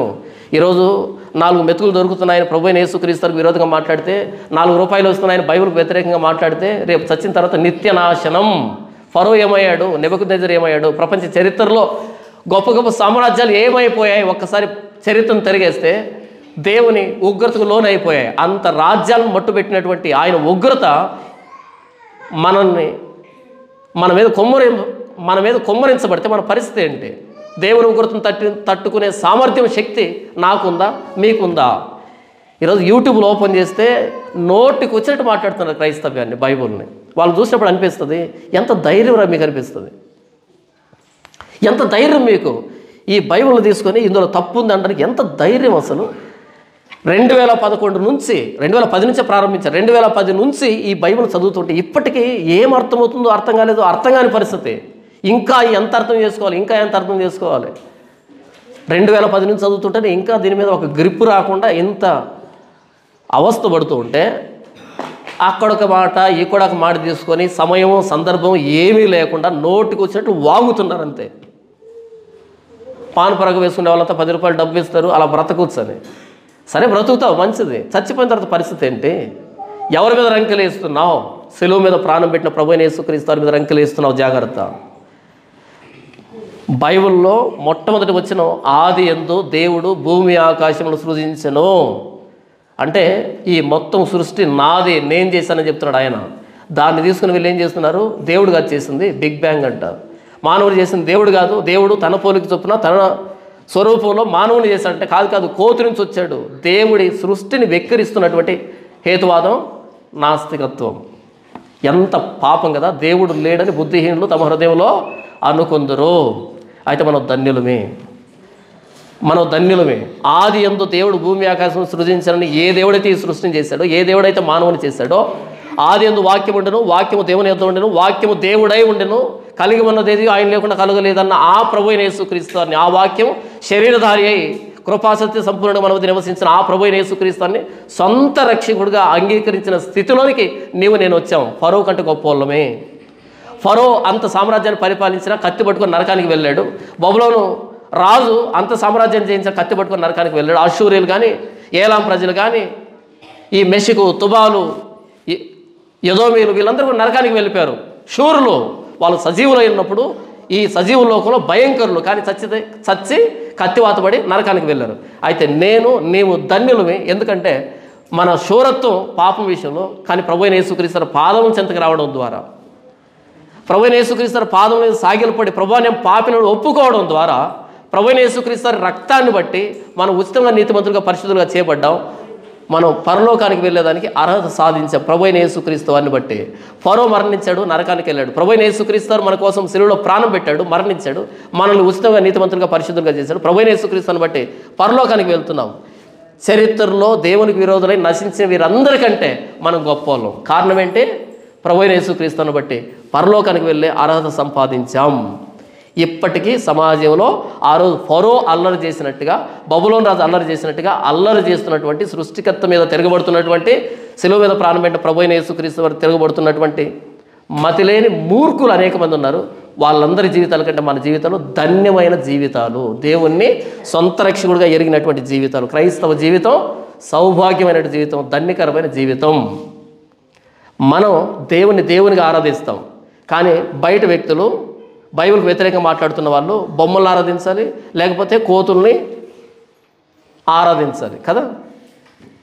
కోతిని ఆరాధించడం, మానవుడు కోతి నుంచి వచ్చాడని, లేకపోతే బొమ్మను చేసుకుని ఆరాధించడం. మనం దేవుని సృష్టికర్తను ఆరాధిస్తున్నాం. మనం వాళ్ళని చూసి నవ్వాలి, వాళ్ళు మనం చూసి కాదు. మనం వాళ్ళకి సమాధానం చెప్పాలి, పోనీ పాపమని సమాధానం చెప్పాలి. ఎందుకంటే సత్యం మన దగ్గరే ఉంది.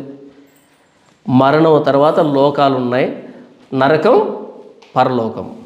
ఈ నరకాన్ని తప్పించుకొని పరలోకానికి వెళ్ళాలంటే ప్రభువైన యేసుక్రీస్తు శిలువే శరణ్యం. మీరు సర్వలోకానికి వెళ్ళి, సర్వ సృష్టికి వెళ్ళి సువార్త ప్రకటించండి. నమ్మి బాప్తీసం పొందిన వాడు రక్షింపబడతాడు, నమ్మని వానికి శిక్ష విధించబడుతుంది. ప్రభువైన యేసుక్రీస్తుని అంగీకరిస్తే రక్షణ, ప్రభువైన యేసుక్రీస్తుని కాదంటే నిత్యనాశనం. నా మట్టుకైతే నేను ధన్యుని, నా ప్రభువైన యేసుక్రీస్తుని సొంత రక్షకుడు అంగీకరించాను, నా పాపాలు ఒప్పుకున్నాను, ఆయన ఉచితమైన నీతి రక్షణ పొందుకున్నాను. ఎవరైనా సరే ప్రభువైన యేసుక్రీస్తుని రక్షకుడు అంగీకరిస్తే వాళ్ళు రక్షించబడతారు. కాదని ఈ చెత్త ఫిలాసఫీలకు వెళ్తే నిత్యనాశనంలో కాలాల్సిందే.